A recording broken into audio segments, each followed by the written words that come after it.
Good morning, सुप्रभात, केम छो, सलाम। उम्मीद है आप सब लोग बेहतर होंगे, अपना ध्यान रख रहे होंगे। आप में से कई लोग गुस्सा भी हैं थोड़े से और पूछ रहे हैं सर आप क्यों नहीं आए संडे को मैं जो है भोपाल आ रहा था बेटा, मेरी अर्ली मॉर्निंग फ्लाइट थी, है ना। ठीक है। और मंडे को फिर मैं सुबह सुबह जो है वो अपने विलेज के लिए, जो मेरा एंसेस्टर विलेज है विदिशा के पास, वहाँ के लिए मैं निकला।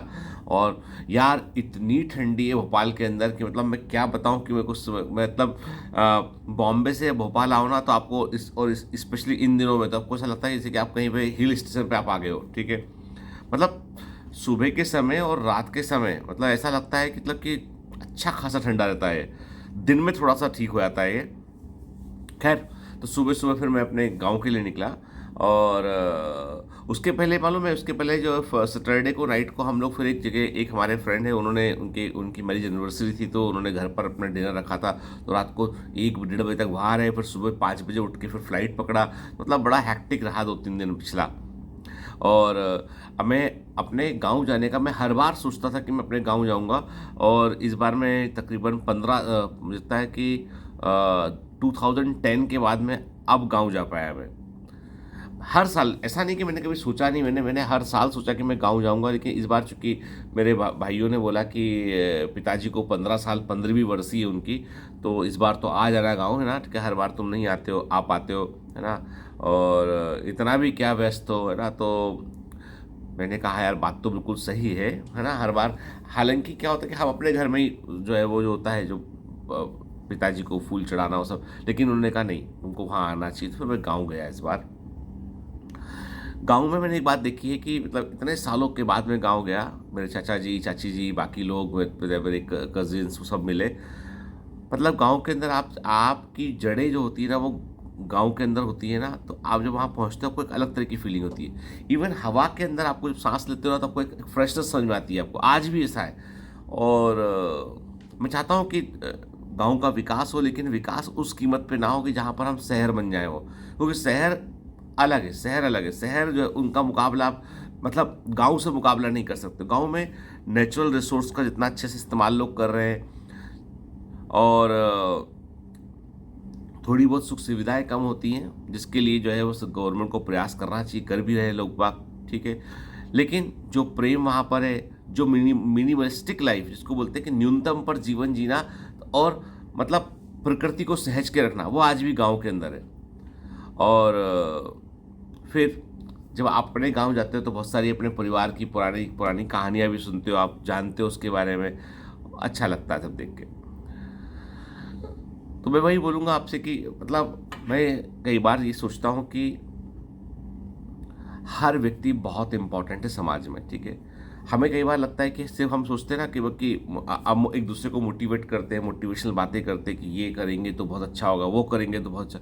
अच्छी बात है, बहुत अच्छी बात है कि आप कुछ अच्छा करेंगे तो अच्छा होगा, लेकिन मुझे ऐसा लगता है कि आज भी गांव जो है ना वो हमको भोजन देने के लिए, तब मैं देखा कि गांव, मेरे खेतों में देखा जाके मैंने, गेहूँ उग रहा है, कहीं चना उग रहा है, अलग अलग फसलें उग रही हैं यहाँ पे ना, लोग खेतों में काम कर रहे हैं। तो हाँ, ये बात ज़रूर है कि जो मुझे चुभती है हमेशा वो है कि हमारे यहाँ पर जो एग्रीकल्चर एक खेती है उसका थोड़ा सा एडवांसमेंट होना चाहिए, क्योंकि बाहर के देशों में इतनी ज़मीन पर किसान जो है वो और ज़्यादा पैदा कर पाता है और समृद्ध रह पाता है।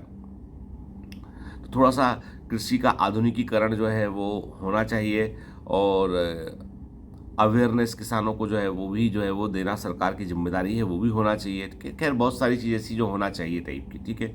और पिछले 3 4 5 दिनों में काफ़ी कुछ घटा। मैं कई कई बहुत प्रोमिनेंट लोगों से मिला। मैं कई लोगों से मेरी मुलाकात हुई, बात हुई मेरी उनसे कि एजुकेशन के लिए, हेल्थ केयर के लिए क्या होना चाहिए। उसमें एक सेंट्रल के कैबिनेट मिनिस्टर भी जो है वो शामिल थे, एक बड़े लीडर भी शामिल थे उसमें, जिनको मैंने बताया अपने पॉइंट ऑफ व्यू मैंने रखे, उनके पॉइंट ऑफ व्यू सुने। और उन्होंने मुझे, मेरी बात सुनने के बाद उन्होंने कहा कि आप दिल्ली आके मिलिएगा हमसे। ठीक है। तो मतलब ऐसी कई चीज़ें घटी इस दौरान। मेरा सिंपल सा है कि मुझे बायोमेंटर्स को, मुझे कोई ऐसा नहीं कि मुझे कोई बहुत बड़ा कंपनी जिसके पास बहुत पैसा हो, जिसकी पैसे से वैल्यूएशन करे, कोई कोई बायोमेंटर्स की पैसे से वैल्यूएशन करे, ये सब मेरा उद्देश्य है ही नहीं है। ठीक है। कि मेरे पास कितना पैसा है, मेरी नेटवर्थ कितनी है, कितनी बायोमेंटर्स की वर्थ है, बायोमेंटर्स का वैल्यूएशन कितना है, बायोमेंटर कितना बड़ा यूनिकॉर्न बन रहा है, नहीं बन रहा, वो सब मेरे रेस में है ही नहीं है। मैं चाहता ये हूँ कि हम लोग समाज में परिवर्तन करें। हम लोग समाज में जो है वो कुछ अवेयरनेस क्रिएट करें। मैं चाहता ये नहीं हूँ कि छोटे से ऑर्गेनाइजेशन से हम लोग जो है वो एक बड़ी सामाजिक राह को तय करें। मेरा वैल्यूएशन हो कि मैंने कितनी ज़िंदगियों को के ऊपर असर छोड़ा है। मेरा वैल्यूएशन ये हो कि मेरे काम करने से, मेरे साथ जुड़ने से, मेरे साथ में जो बच्चे पढ़ रहे हैं वो कितनी चीज़ों को लेके अवेयर हुए और कितना कुछ सीखे उठ के, समाज में कितना पॉजिटिव इम्पैक्ट दिया हम लोगों ने, ये मेरा वैल्यूएशन होना चाहिए, ठीक है। और अफसोस ये है कि इसका कोई पैरामीटर नहीं, कोई इस तरह का वैल्यूएशन करने वाली कोई एजेंसी नहीं है कि जो बता सके कि समाज में कितनी पॉजिटिविटी आई है, हम लोग कितना अपने कैरेक्टर में इम्प्रूव किए, कितना हम लोग जो है अपनी सोच में इम्प्रूव किए, इसको कोई कंसिडर नहीं करता। लोग सिर्फ money and money and money, ठीक है, उसको ही लोग कंसिडर करते हैं, जो एक छोटा सा एस्पेक्ट है जो कि, क्योंकि बहुत ज़्यादा पैसा होता है तो भी आपकी सिर्फ लाइफ स्टाइल में परिवर्तन आता है। कम पैसा था लाइफ स्टाइल, लेकिन आप खाते वही रोटियां, वही सब चीज़ें खाते पीते हो आप, ठीक है, वही सब है ना। आप आम खाओगे, आपको वही आम का स्वाद आएगा। गरीब आदमी भी आम खाएगा, उसको आम का वही स्वाद आएगा, ठीक है ना।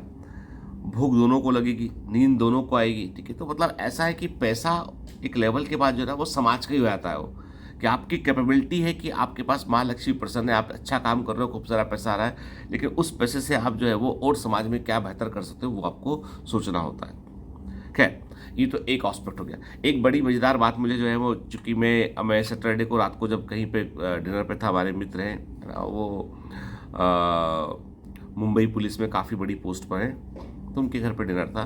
तो वहाँ पे हमको एक सज्जन मिले हमें, जिनसे हमारा परिचय हुआ। वो नेवी के अंदर जो है वो बड़ी पोस्ट पर थे। तो उन्होंने बताया कि इंडियन नेवी कैसे काम करती है और कैसे जो है हम लोग सुरक्षा करते हैं जो है वो वाटरवे की। उनका बोलना था कि सबसे अधिक जहाँ से जो ट्रैकिंग करना, जिसको सबसे अधिक जो है समझ लीजिए कि ध्यान रखना पड़ता है कंट्री को, वो है वाटर रूट। तो उन्होंने कहा सैटेलाइट लगे हुए हैं हम लोगों के, सैटेलाइट जो भी वोट एक टेरिटरी का देता है, सैटेलाइट उसको टैग कर लेता है, उसको एक नंबर ही देता है। उस वोट वाले को मालूम ही नहीं कि वो मेरा वोट जो आया उसको एक नंबर मिल चुका है, सैटेलाइट ने नंबर दे चुका है, उसकी सर्विलांस चल रही होती, जांच की कहाँ से आया है, क्या सब सिस्टम पीछे जांच कर रहा होता है। एक एक वोट जो समुद्र के अंदर होती है, उस सबका उसका सबका रिकॉर्ड रखा जाता है। सामने वाले वोट वाले को पता भी नहीं होता है, लेकिन सिस्टम जो है वो सब कुछ ट्रैक कर लेकर करता है। टेक्नोलॉजी का ऐसा इस्तेमाल हो रहा है इसमें, और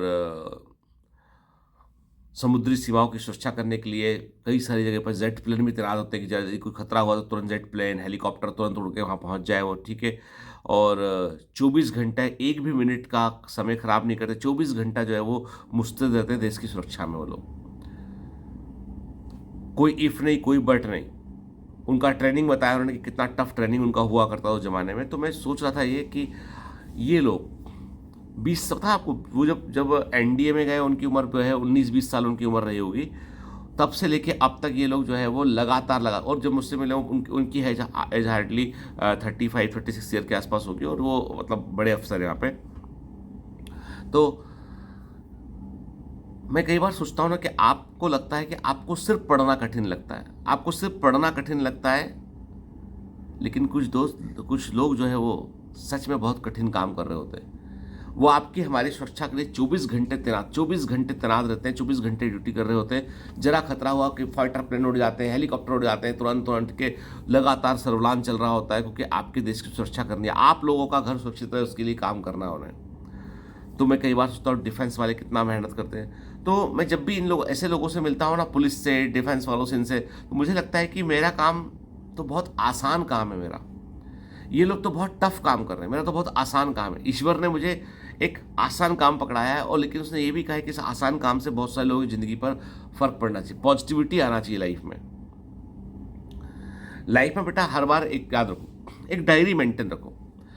उस डायरी में हर साल ये चीज़ लिखो कि हमने इस साल क्या सीखा था और क्या हमने अचीव किया है।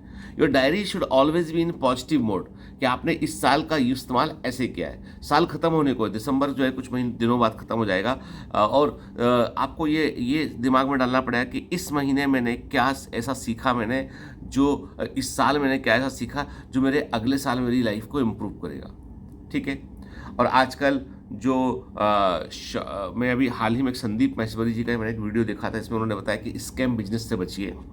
तो वो जो एफिलिएट मार्केटिंग में बहुत सारे जो जो कोर्सेज होते हैं इस तरह के, ठीक है, कि आप इतने दिन में पैसा कमाना सीखिए, ये कीजिए वो कीजिए। तो मतलब मुझे ऐसा लगता है कि कोई भी सक्सेस जो बहुत शॉर्ट टर्म में आती है, बहुत शॉर्ट टर्म में जो होती है ना, उसका वो टिकती नहीं है, वो टिकती नहीं है, ठीक है। वही टिकता है जो लॉन्ग टर्म में बनकर आता है, वही टिकता है। जिसको बनने में जैसे मैं अपने भाई, मैं खेत में गया, भाई से मैंने पूछा कि यार ये तुमने आम का पेड़ लगाया था, इतने साल हो गए, अभी तो छोटा ही है वो। बोला वो स्लो, धीमे बढ़ता है वो पेड़। यूकेलिप्टस बहुत तेज बढ़ गया, सुबबूल का पेड़ बहुत तेज बढ़ गया ऊपर। तो उसका बोलना था कि ये जो अभी जो लग रहा है ना, ये थोड़े साल और लगेंगे, उसके इतने फल देगा कि पूरा गांव खाएगा इन फलों को। मतलब हम भी खाएंगे, घर वाले भी खाएंगे, कुछ बेच भी देंगे भले ही से, और गांव वाले भी खा लेंगे, इतना फल लगेगा इतने आम के पेड़ों में। तो पॉइंट ये है कि कभी कभी सफलता में समय लगता है, और वो जो समय होता है ना, वो आपको जो है फिर स्थायी सफलता देता है, लंबी समय में देता है आपको। तो शॉर्ट टर्म जो चीज़ें होती है ना बेटा, बहुत काम की नहीं होती, इसलिए शॉर्ट टर्म बचिए। लॉन्ग टर्म पे जो है ना, मैं कहता हूँ आपसे कि कोई भी चीज़, जैसे हम लोग RR बैच 2.0 भी लॉन्च कर रहे हैं अभी हम, ठीक है, और क्रैश कोर्स भी आएगा आपका। लेकिन मैं वही बोलता हूँ, जिसने थोड़ा बहुत पढ़ रखा है, जिसको लास्ट मिनट फाइनल ब्रशअप की जरूरत है, उनके लिए फ़ायदा करेगा ये। लेकिन यदि कोई बोले कि मैं जीरो हूँ और मैं क्रैश कोर्स से एग्जाम निकाल लूंगा, तो मैं सच्चाई बता रहा हूँ, मुश्किल है बेटा, बहुत मुश्किल है। क्योंकि इतना हलवा थोड़ी ना है यार एग्जाम। जो साल भर पढ़ रहा है, 2 साल से पढ़ रहा है, उसको 1 महीने में पंचनौती दे देना, उसको इतना आसान थोड़ी ना है। तो इसलिए मतलब चीज़ों को हमको रियल सेंस में समझना पड़ेगा। आप कोई कुछ भी बोलते हैं लोग बाग है ना, मैं वही कहता हूँ कि जो आपके लिए बेहतर है वो आपका अंतर्मन हमेशा जानता है।